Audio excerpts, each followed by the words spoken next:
All right, so let's go down to our contact form again and start filling up our info. Okay, so here we're going to say new request and then no error. Hey, thanks for this video, please subscribe. All right, let's click on the send, and once it's done, you're going to have this message which says thanks for reaching out. And let's go to our email. You can see that we have it. Hello guys, welcome to WIX Ideas. In this tutorial, I'm going to show you how to add a custom contact form in your WIX website. And here I'm using a template from WIX, which you can get for free over here at the templates. I'm going to leave a link to this in your description below. I'm sure you must have come across some of these templates when you were creating your site for the first time. And this is the template that I'm making use of. And here we don't have a contact section for this template, and I'm going to show you how to add a custom contact form into this website. Now I'm aware that sometimes you might want to use the WIX forms, which is actually good as well, but let's say you want to skip that and just make use of your own custom kind of form, then this is the right tutorial for you. And I'm also going to show you how to send yourself an email once a site visitor submits the form. Before we get started, please don't forget to subscribe to my channel and also give this video a thumbs up. And don't forget to also turn on your bell notification to be the first to know when videos like this come up. Alright, so here in my editor, I'm in the same section. As you can see, there is nothing here. There is no contact information or contact form here to collect the user information. Alright, so let's start adding our elements. The first element I want to add is a box element. So go over to add, and over here at the boxes, you can see that we have these box elements that we can use, but I'm going to go with this one because I think it came with the theme and I kind of like how it looks like. So I can drag these down, and then I can also customize this box element. So I'm going to customize this and make the corner radius to be 10. Now you can add a shadow or go with change the background opacity or change the color of the border, but I'm going to leave mine as it is, and this is looking all good. The next thing I want to do is to start adding my input elements. So let's go over to add. There's supposed to be a menu here, which is the input menu.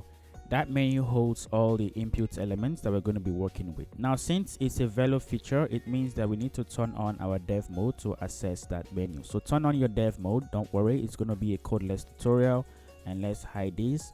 And once we click on add, I can see we have an added menu, which is the input menu. And over here we have text. Now these are the elements that will help the user to input their text or their information into our contact form. And here we have a text input, we have the text box, we have the rich text. Now we're only going to making use of the text input and the text box. You can try any of these elements if you want to, but I'm going to stick with this one, which is the text input. Now I'm going to choose one of these. I'm going to choose this element here, and I'm going to add it onto my box. Now let's customize this box a little bit. So let's go to settings. Now this is the text input, so it's going to be a text. And if I want to change it to any of these ones, which we're making use of a couple of them later on, we can just leave it as it is. Now let's go over here at the field title. We want to call this the first name. And then we're going to go over here, and the placeholder text is going to be, so let's say for example, John. Okay, now this is going to be a required field because I want to be able to collect the user first name, their last name, and their email. Every other field can be not required field, but I'm going to go with these three elements or three inputs to be required. Okay, so this seems like we're done with everything else to customize, but then we want to customize the design as well. So let's go over to customize. Now you can see that the template came with a predefined input design, which I'm going to click on and use. And I'm going to go over to the text now. And as you can see, we have this text, which is a title text. It is black, but I want to make that to be white. So let's change that to be white. Now you can see that that looks better. And then we can go over to this. This asterisk means that it's a required field. Now let's make that red so that it actually looks like a required field. Maybe that's not red, but that's fine. And I want to make that bold, so that looks great. Now what happens on hover? That is the color on hover, that is the color on focus, that is the color on error, and these are looking just good. Now I'm going to go with those designs, but I'm going to shrink these as well, and then I'm going to duplicate this. I'm going to use this other box for the last name. So let's go to settings, and change this to last name. And then over here at the placeholder text, we're going to change this to Doe. So now we have John Doe. Now we can stretch this out a little bit because they kind of look too small, and then let's make sure that they are the same sizes. So you can see those are the same size. Now let's click on these elements and hold your control and click on the second one. Now you selected 2 items, we can group them. Once you're done, you can go over to tools and click on toolbar. Once we're done with that, we can come over here and align it to the center. Alright, so that's looking good. We can go ahead to ungroup these elements. The next thing we want to add are the phone numbers, the emails. So let's go first of all with the email. So let's duplicate this. You can hold on Ctrl D and then that will duplicate, or you can just simply right click and head over to duplicate here. I like using the shortcut. That's actually faster than right clicking on your mouse. So now let's go over here and then we can drag this across the box. So here we're going to change the type of field that it is. So this is not going to be a text field, it's going to be an email field. And we're going to change this to email, and here we're going to change this to example. So we're going to say john@mail.com. so your email should look something like that, but we can make this one a lowercase and that looks better. And we're also going to make sure that this is a required field. So we want to make sure that we collect the user first name, last name, and the email as a required field. And then we're going to go over here and duplicate again. We're going to be having another kind of field, which is going to be the phone number field. So let's come over here at the type, and then over here you can see that we have phone number. So select phone number and change the field title to phone number. Once you're done, you can come over here and change this to whatever format of phone number that you are using, and that should be it. But most importantly, I do not want the phone number to be required. So over here, I'm going to go ahead and uncheck the required field. And the fun thing here is that there are a number of formats. There are different kind of formats that you can use. You can go ahead to use a custom format for your phone number. So you can actually indicate how you want your site visitors to be able to input their phone numbers. Now, different countries have different phone number and phone number lengths. And I could say that this may not be necessary if you're operating internationally, but if you are operating in a national or in your country alone, then what you're going to have to do here is to input the format of the phone number that you use. Okay, and here you can go over to the regex, which is the regular expression. So you can add a custom regular expression to validate your phone number. Now this is also different for everyone. So you can go ahead to look for the regex, the phone number regex of your country, and then you can input it right here. And finally, we have the unformatted. So here visitors can input any kind of phone number that they want. It doesn't matter what it is. You can just make use of that. So this looks like what we can use, and then let's stick with the default. Now moving forward, the next field we want to add is a subject field. So let's duplicate this further, and then let's bring this over, and then we're going to have to change this to a subject field. Now here we're going to change the type again to make it as a text type, and we're going to say this is subject. So this is the subject of the contact. Why are they contacting you? What do they want to discuss? This is how it's going to be. So here we're going to have to delete the placeholder. It doesn't have to be anything. And then next we have to add a box that will allow them to explain why they are reaching out to you. So let's go over to add, and over here at the text box, we're going to drag this onto our box as well, and make sure that it's also the same length width as the rest of the input elements. Now we can drag this down a little bit depending on how much you want it to be. Okay, so now let's go to the settings, and over here we have to also change the title, the field title, and we're going to call this comment. Okay, now that looks kind of dark. We're going to make sure to change this one later on. And then here the placeholder, we can say please tell us how we can improve. Now hit enter. Most importantly, I do not want this also to be a required field, because the most important fields are the first name, last name, and the email. So now we can go ahead to customize this design to match the rest of our element. All right, now we are done with all the elements that we need for our contact form, and lastly we want to add a button that allows us to save these elements. So let's go over to add and then to button. Now here we can choose any of these predefined designs, and personally I'm gonna go with this one. So let's drag and drop this one over here, and right here we're gonna align it to the left, and here we're going to change what the text says. So instead of go, we're going to say send. Now this looks good, so let's go over here again, and then let's design this button.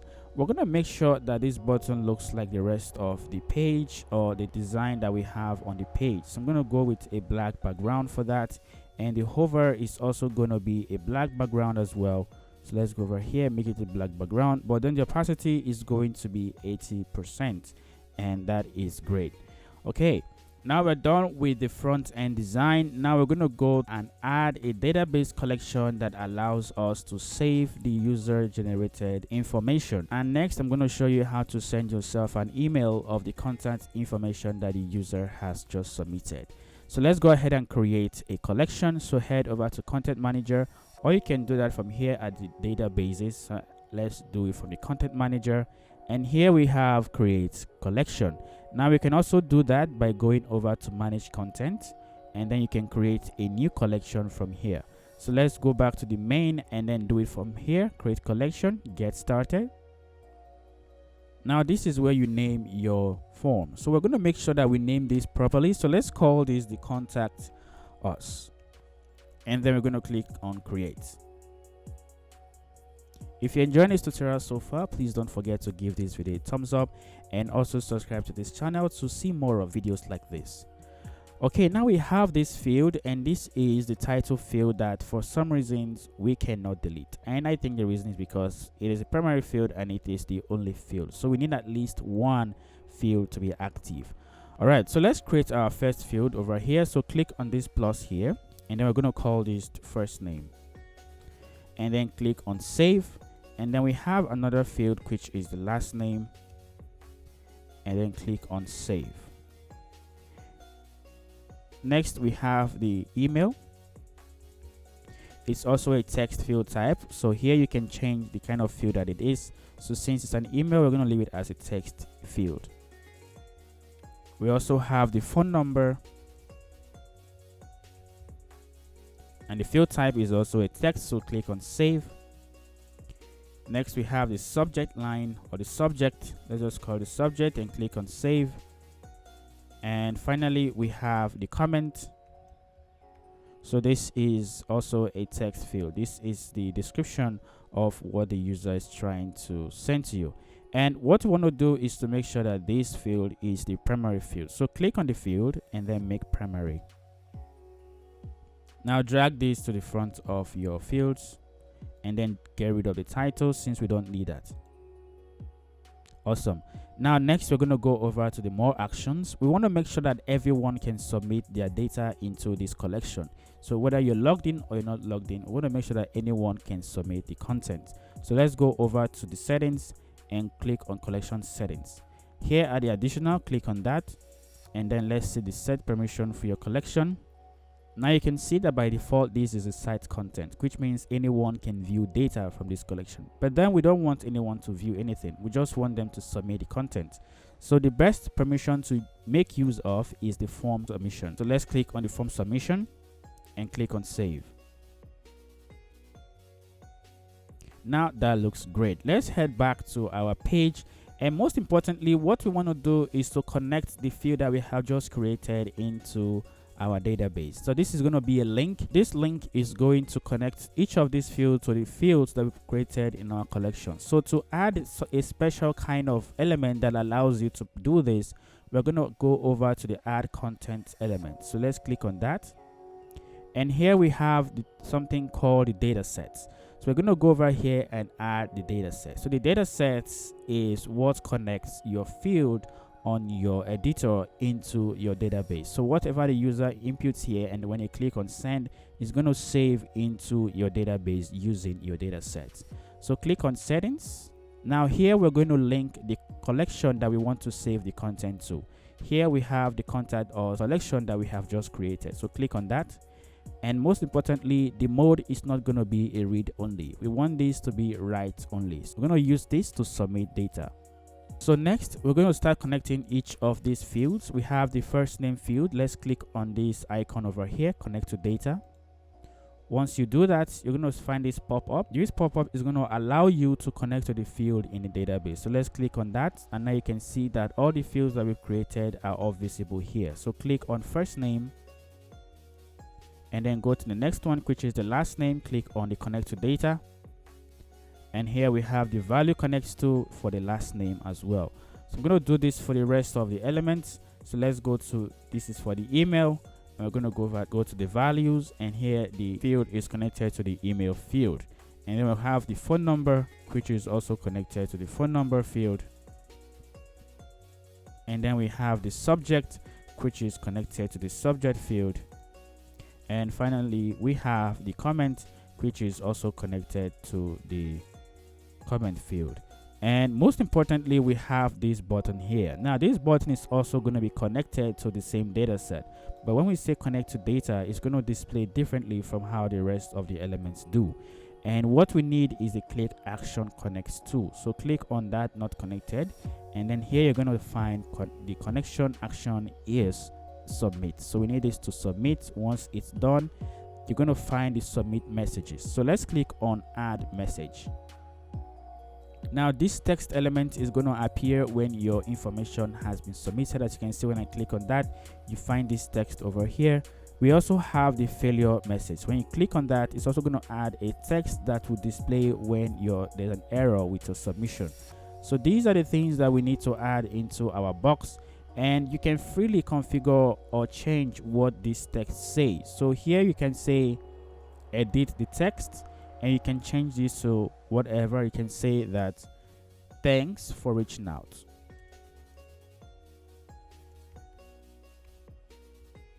And most importantly, we can change the color of these elements. So let's go with this one, or maybe something different like that. And we can also change the color of the error message. So here, this is actually fine, but I want to overlay them so that they display on the same location, since they only display one at a time. All right, so this seems to be all done and all set. And what I want to show you next is how to send yourself an email once the submission has been made. So let's go over to save, and let's publish this. All right. So what we want to do is to go to your dashboard. So go to sites and then go to my dashboard. Okay, so this is my dashboard. I'm sure yours might look a little bit different, but no worries. Let's get started with how to send yourself an email. Now to send yourself an email, you're going to go to the sidebar, and over here you're going to find something called automations. So click on automations. Now you can see that this is an Ascend business tool, which you can use for free, but you can also upgrade for more benefits. But then we're not going to be making use of the paid plan. We only need one email, and as using a free plan, I think we only need to use 3 automations. So let's get started with our first automation. We're going to go over to new automation here, or you can come over here and click on any of these buttons. Let's go with the obvious one. Let's go with this one. And here is where you begin to add your action and what you want to do. So first of all, let's rename this and call this the contact us form. Okay, now we have a choose an app and trigger. So to create an automated response, first choose an app. And the app that we're working with is called the WIX data forms. Once you do that, it's going to scroll you to this section, and it's going to allow you to choose the form that you want. So what you want to do is to choose a specific form that we have created, and it's going to open another drop down. And once you click on that, you can see that this is the submit into contact us collection that we have just created. Now let's go back to our editor, and then let's click on the databases, and this is the database we just created. Now let's click on edit settings. You can see that this is the ID of the collection that we've created. So this is contact us, which is the same thing as displayed here. It's going to show you where this form is currently located and where it is submitting to. So this is the one. Click on that and then apply. Now once you have applied, you're going to go down to choose follow-up action. So what do you want to do when somebody submits an email to you?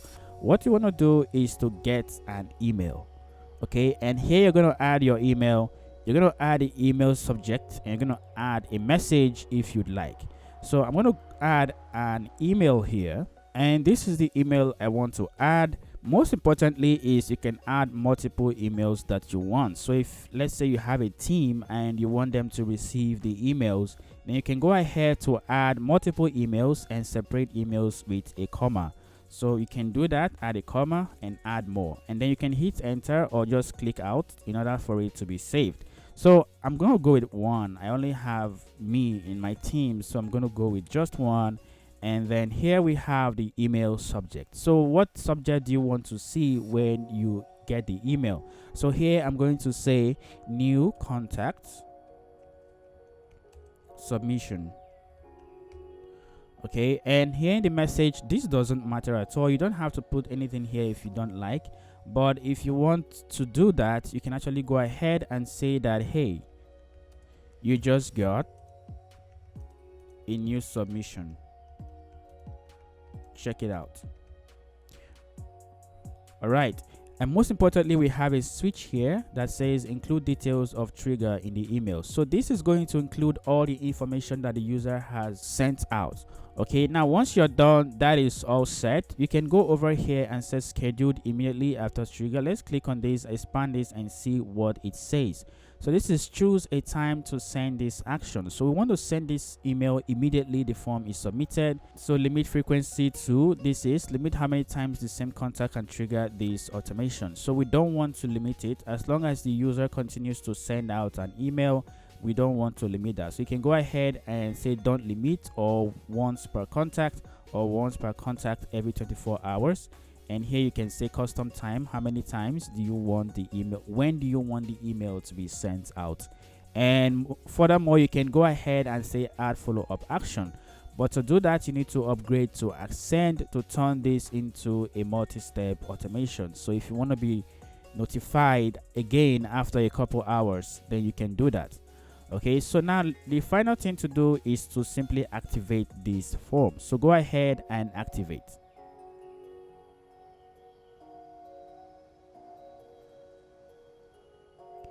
Okay, so as you can see, we have one automation left. If you're using a free Ascend plan, you only have 2 automations to use, and I'm already making use of one of them. Okay, so if you have multiple forms you want to do this with, then you can go ahead to upgrade to Ascend. And most importantly, an issue that you may encounter is one I'm about to explain to you, and that is you may not find your database collection there. So if you don't find this option, which is the WIX data forms, that means you have not connected your submit button to submit action. Okay, so this button must be connected to submit action before you can actually see the WIX data form. So with that said, let's test this out. So let's go ahead and save again and publish to be sure. So if you're enjoying this tutorial so far, please do well to subscribe to this channel and give this video a thumbs up if you like this, and also turn on the bell notifications to be notified of future videos. All right, so here let's take a look at our contact form. Now this is the form we have created, and I'm about to start filling out information that I have. So let's go with my name, and this is automatically filling in my information, so this is great. New request, thanks. Okay, so this is giving us an error, and let's check out to see why this error is happening. When you go back to the editor, let's click on the subject and settings. This is the type text, but when you scroll down, you're going to see that we have a regular expression. So we're going to uncheck this, and I think this error must have happened when I duplicated the email and duplicated it into a phone number and so on. So just make sure that your regular expression is turned off. So let's save that again and then publish to check out our changes. All right, so let's go down to our contact form again and start filling up our info. Okay, so here we're going to say new request and then no error. Hey, thanks for this video, please subscribe. All right, then let's click on the send, and once it's done, you're going to have this message which says thanks for reaching out. And let's go to our email. You can see that we have a new email. Once you click on that, it's going to say give you all the information that the user has submitted. So I have the first name, the last name, the email, the phone number, the subject, and the comments. Okay, so if you do not want to receive all the information here on your email, you can just simply come over here, and where is that? Here. So you can just go over here and say do not include and just uncheck this over here. But I do like to see what the content is all about before I actually open the email. Okay, so here you can see that we have the name of the subject that I have. It says new contact submission. We have the description or the message which says, hey, you just got in submission, check it out. Now these were all the things that I implemented here, so you can just customize this as much as you want, change what it says, and so on. So this is how you create a custom form into your Wix website. And if you did enjoy this tutorial, please do well to let me know in the description below, and also do well to like and subscribe to this channel. So thank you for viewing a video from Wix Ideas. See you in the next tutorial.